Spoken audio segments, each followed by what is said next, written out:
Quando é que... Como é que um gestor sabe que é o momento de ele aumentar o time, de ele trazer mais pessoas, né? Tu veio de um empreendedorismo de dois, né? Porque tu nunca empreendeu sozinho, Sim. sempre teve uma pessoa do teu lado que te ajudou. E aí, qual foi o momento assim, não, agora é hora da gente ampliar, da gente crescer, da gente aumentar? Acho que quando você começa a sentir que sozinho você não consegue mais executar algumas coisas. E você começa a ficar sobrecarregado em algumas tarefas específicas. Porque no início você acaba fazendo muitas das tarefas, financeiro, enfim, atendimento, qualquer outro tipo de serviço para garantir que a operação rode. E conforme o volume vai aumentando também, eu acho que é o momento ali que você começa a sentir que precisa ter alguém para ajudar a distribuir as tarefas e poder executar algumas coisas menores ou mais operacionais. Mas acho que depende muito de quem está na frente, né? Porque dependendo da tua maturidade, às vezes você já vai querer começar já montando uma estrutura, já sabendo o que vai precisar. Bruno, eu não sei até se é uma questão de maturidade. Eu acho que também tem uma questão do apego à tarefa, da possibilidade e também da compreensão de tu... Não é nem a compreensão a melhor palavra assim, mas de tu poder aceitar que outra pessoa faça com uma qualidade às vezes maior ou menor do que a tua, mas assim, tu confiar que outra pessoa pode fazer aquela tarefa. Porque muitas vezes, né, o que a gente pode ver é que assim, os empreendedores sofrem muito, se sobrecarregam, se levam à exaustão pelo simples medo de que alguém... Não vai conseguir fazer igual, né? Isso, a frase mais comum que a gente ouve é: não vai fazer como eu faço. E não vai mesmo. Não vai? Né? Não vai porque é outra pessoa, tem outra experiência, tem outra vida. Mas pode acontecer de fazer melhor do que você. E aí? Quando faz melhor que você, isso surpreende, né? Então você tem uma reação positiva àquilo. Ou não, né? Ou não, depende. Acho que depende muito da pessoa, depende do momento de cada empreendedor, mas eu também vejo muito na minha história ali que eu também tinha essa preocupação. E de vez em quando ainda volta um pouco isso, né? Não tem como não voltar. Você fica preocupado, pô, será que estão fazendo como eu fazia? Será que estão preocupados com o grau de preocupação que eu tinha? Então, mas eu acho que daí tem um outro ponto que é poder fazer essa gestão, é poder fazer esse acompanhamento e garantir que está acontecendo do jeito que você imagina, né? É poder ocupar esse outro lugar, né? Porque é exatamente isso, assim, é fazer gestão. Tu trazer alguém para o teu time, né? Tu encorpar, trazer mais pessoas, distribuir melhor as atividades, não quer dizer que tu vai ficar sem atividade nenhuma, pelo contrário, né? E a responsabilidade de garantir que todas aquelas atividades sejam feitas com o grau de excelência que a empresa precisa é do gestor, né? É sua. Então, assim, também é muito injusto, né? Quando a gente contrata alguém, coloca atividade e delarga. Ou delarga ou não deixa a pessoa executar do jeito que ela precisa executar, né? Aí são dois problemas diferentes, opostos, mas que são bem prejudiciais, né? E até se a gente for pensar na saúde mental do trabalhador, né? Isso é o que traz hoje em dia muitos graus, né, de burnout, porque as pessoas sofrem pelos dois lados. Ou não conseguem executar tudo o que precisa porque o gestor fica, né, segurando, ou então assumem responsabilidades que não é do escopo, que não está dentro, né, das suas responsabilidades e tem que entregar além do que é possível e humanamente possível. E aí é importante, para garantir que isso não aconteça, eu acho que é importante, acho que foi algo que a gente fez lá no início, que é ter bem claro as responsabilidades, para que a pessoa também não se sinta sem saber o que tem que fazer, saber até onde o trabalho dela vai, onde o trabalho dela começa, não precisar entrar na área de um outro colega, ou então não fazer coisas que não estão dentro do escopo dela. Mas eu acho que isso ajuda a ter um pouco mais de clareza das funções, saber o que tem que fazer e poder entregar dentro daquilo que tá planejado, né? Olhando dentro do nosso cenário, né, do que a gente vive aqui, eu vejo que quando eu cheguei já tinha, né? Tu já tinha mapeado ali, né, de linhas gerais, quais eram as atividades, quais eram as responsabilidades. Claro que depois, quando a gente formalizou as descrições de cargo, a gente foi trazendo outras coisas para dentro, como os comportamentos, as competências técnicas, as competências comportamentais. Mas eu vejo que a gente deu um grande salto quando a gente começou, além das responsabilidades, a gente também mapear as nossas expectativas. Eu vejo que a gente amadureceu, né, nesse olhar, assim, de até onde cada um teria que ir e o que era o esperado, né, para aquela posição, para aquele cargo, qual era a contribuição daquela posição no grande time. Eu vejo que a gente melhorou muito, sim, inclusive pra gente, assim, né? Acho que além dos cargos e responsabilidades, acho que a gente dividir ali as competências comportamentais e técnicas para cada função, aquilo também deixou muito claro, até para na hora de contratar para uma função par, né? A gente saber que aquela competência técnica comportamental é aquilo que a gente precisa olhar nos candidatos que a gente tá buscando. Acho que ali para mim foi um bom ponto assim de ter bem claro o nível de profissional que a gente estava buscando. E isso vai calibrando, né? Porque vai também ajudando a gente a refinar. Claro que a gente dificilmente vai encontrar no mercado um candidato que 100% pronto, né? Isso, né? Que atenda todos os critérios, que tenha todas as experiências. Porque por mais que a gente trabalhe, né, dentro de uma descrição de cargo próxima da realidade, também tem um viés de desejo, né, sim, de expectativa que está dentro do inconsciente. Mas também faz com que a gente possa olhar para o candidato de uma forma assim, ok, ele tem até aqui, daqui para lá eu consigo desenvolver. Ou eu tenho condições de fazer esse desenvolvimento, né?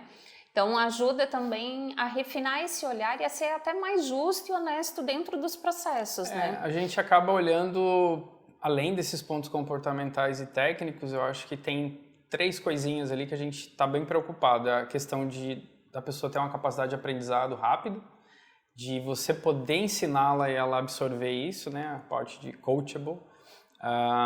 E o fit cultural, pra gente, eu acho que é o mais importante, né? Tem que combinar com a cultura, a preocupação que a gente tem de colocar uma pessoa que vai trabalhar com outro colega, vai combinar esses perfis, vão ser complementares, não vai criar atrito. Essa preocupação, além do currículo, além do comportamental e do técnico, nossa, acho que é um grande diferencial para fazer com que a gente diminua as chances de fazer uma contratação que não vai funcionar, ou não vai dar certo, ou não vai combinar com o time, vai criar algum atrito, algum problema no futuro, né? Então essa preocupação que a gente tem, ela é complexa e ela faz com que o processo acabe sendo um pouquinho maior do que o normal, mais longo, né, do que o normal, mas as chances da gente encontrar alguém que combina muito com o negócio e com a função é enorme.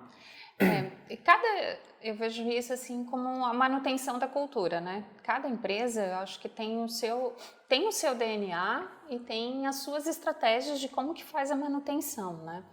Eu vejo que a gente tenta garantir, né, o nosso DNA, a nossa cultura nesse cuidado. Nesse cuidado. Né?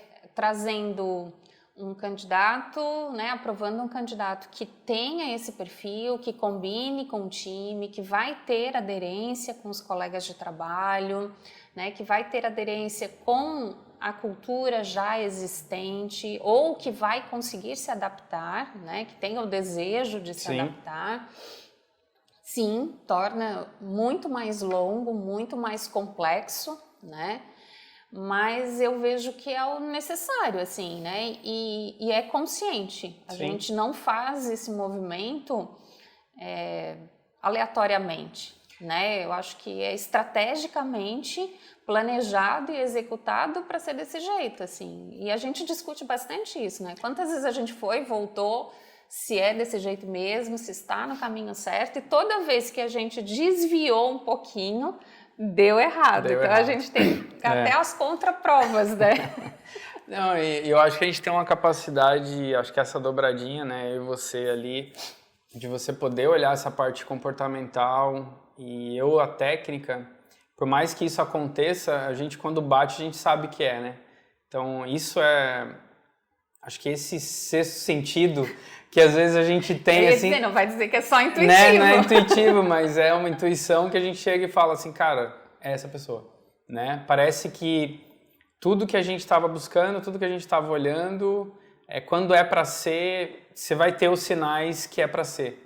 E acho que a gente também sabe que quando tem uma bandeirinha amarela, vermelhinha ali, qualquer sinal de que não, isso não vai dar certo, a gente também já desiste, mas não tentar encaixar, né? A gente não tenta encaixar. Acho que isso a gente já fez, obviamente já teve essa experiência, já tentou encaixar, às vezes por uma certa urgência e querer fazer logo, e a gente precisa seguir também essas intuições, né? Eu vejo que não é só intuitivo, né? Eu vejo que cada processo, a gente passa por uma trilha, né, de abertura da vaga. Então, desde a necessidade, o reconhecimento da necessidade de um profissional que atenda aquela demanda, a construção da descrição de cargo, das responsabilidades, das competências, e depois a discussão daquilo que não está no documento. Sim, a gente faz esse alinhamento, né? Porque tem o que está no documento, que é ok, que é o que vai ser divulgado, mas tem esse intangível, né, que é o fit, que é combinar com o time, que é até as possibilidades para além, né, do escopo. Do escopo, às vezes até eu enxergar um pouquinho na frente, né? Teve um caso recente, estava vindo para uma vaga e a gente viu que era para outra e a pessoa falou, nossa, eu tenho aptidão, acho que faz sentido.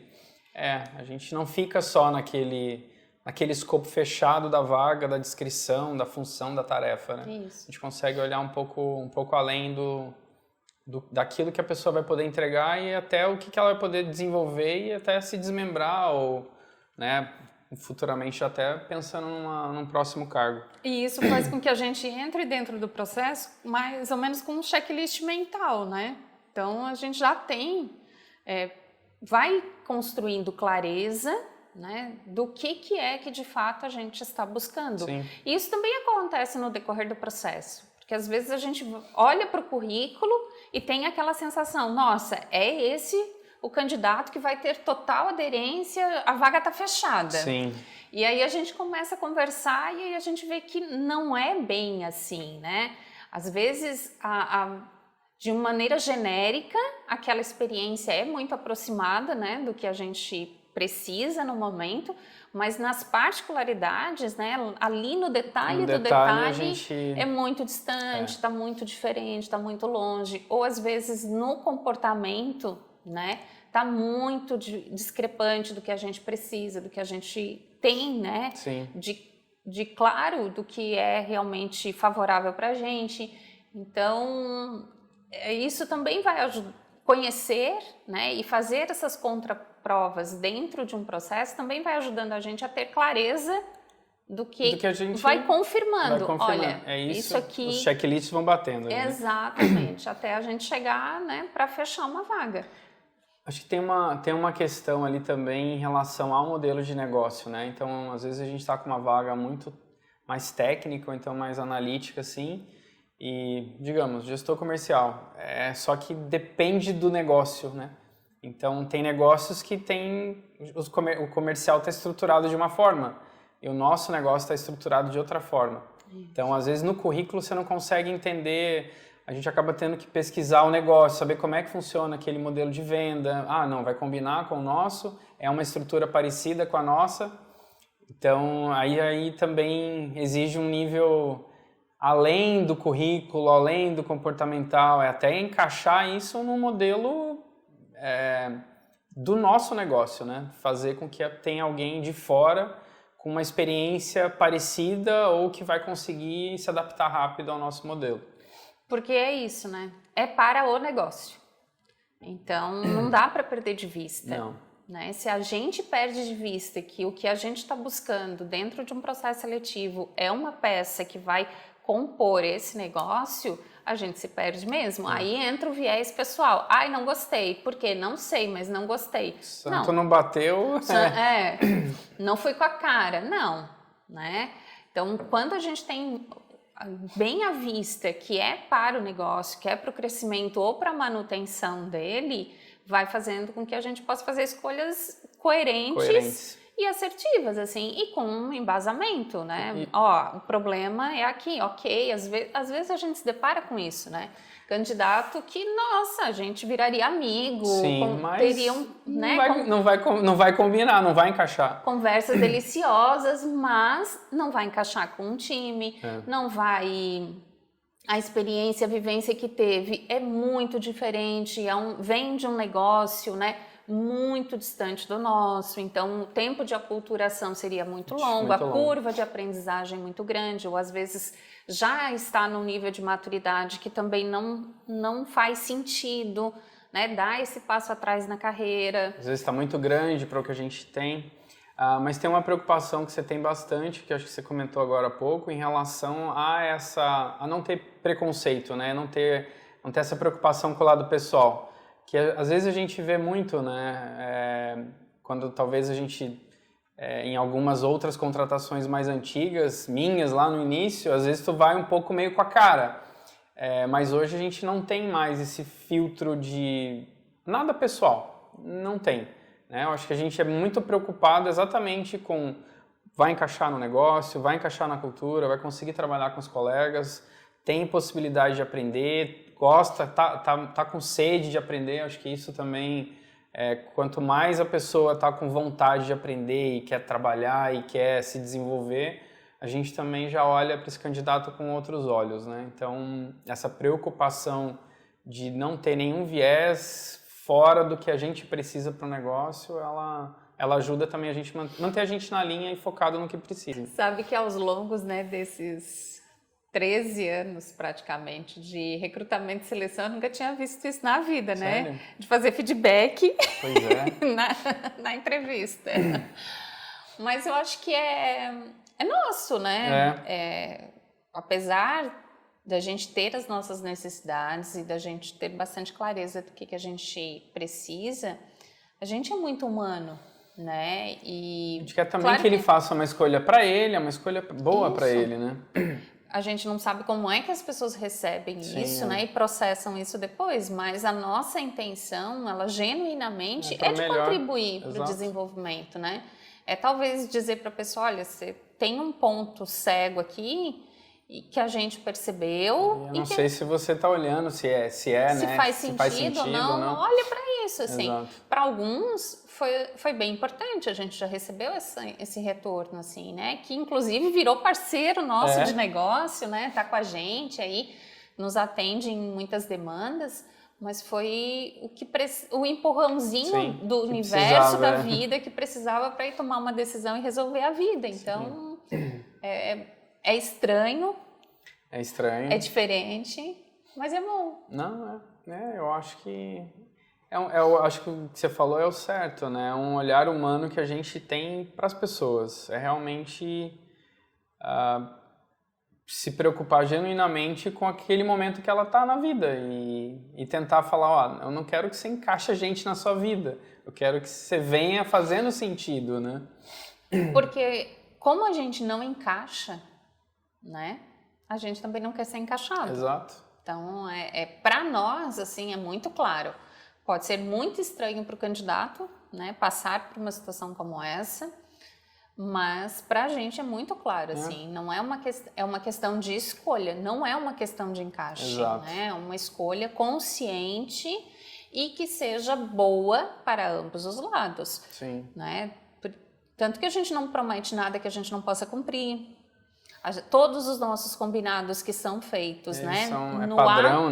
No ato da proposta, a gente reafirma eles no onboarding, depois nos 45 dias a gente confirma de novo, valida. Então, a gente é muito honesto, né? Sim. E é uma forma, talvez, da gente expressar essa honestidade é fazer esse alinhamento, né? Esse feedback. E é legal porque volta num sentido positivo. A gente já reconheceu alguns casos. Claro que não dá para fazer para todos. Não dá para fazer para todos. Acho que só quando a gente realmente vê, e talvez a gente também gostaria de ter aquela pessoa trabalhando com a gente. Eu acho que os casos que aconteceram foram meio que assim. Tipo, a gente fala, putz, cara, tem potencial, tem a competência, tem a parte comportamental, mas talvez não está no momento certo. E aí ela precisa, né, talvez resolver esse momento dela e não foi para agora, pode ser no futuro, quem sabe. Mas sabe, isso é uma coisa legal, assim, né, do momento, porque isso às vezes nós também, né, não estamos no momento. Já aconteceu da gente ter o candidato, né, deu match em muita coisa, adoraríamos, mas nós não tínhamos condição e estrutura para acolher, para receber naquele momento. Assim que a oportunidade surgiu e que a gente já tinha, né, o mínimo necessário, a gente foi e resgatou, trouxe Sim. de volta. Então, também tem isso, né? Não, às vezes não é só o momento do candidato, mas é um momento nosso. Sim. Que a gente também pode se deparar com situações como essa. Pode ser o momento dele, pode ser o momento nosso, vai depender muito do contexto. É quase um casamento. Quase um casamento, da match.